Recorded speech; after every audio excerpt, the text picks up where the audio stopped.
nga, mali-mali yung binigay na bill sa akin. Nagulat ako, 126. Nagulat ako 126. Ilang ba yung... Ewan ko, 126,000. Sabi ko, hindi ako nagkakaroon ng bill na gano'n.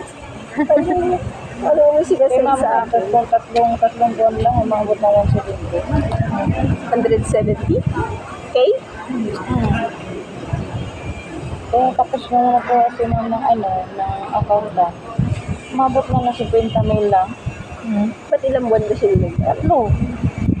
Malit lang sa akin kasi updated yung payment ko. Nag-ano nga din ako minsan yung babayaran ko pa ba yung association fees? Gusto ko na lang Sira-sira. Pinapatong-patungan kasi nilang bayaran. gusto ko na nga lang bayaran yung kuryente at tubig ko eh. Kapit sa ulo. Ano yun? Bakit hindi nga lang i-good ang kondo para makapag-kondo na rin ako? Ano naman? Ano mo bayaran yun? Pabahay. Alam mo sa tanong lahat ng kondong na natirahan ko, ito ang pinakagulo. Totoo nga.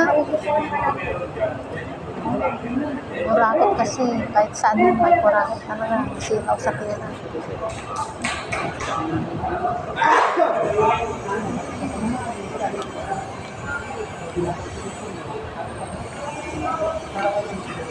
Ito yung kondong pinakagulo na ba naman? Wala. Atirang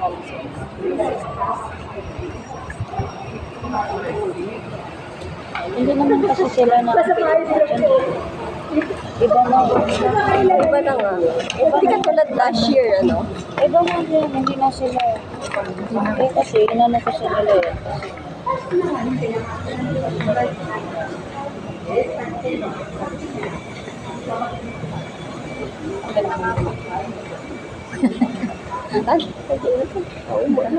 Chismis na po. Lakas chismis na.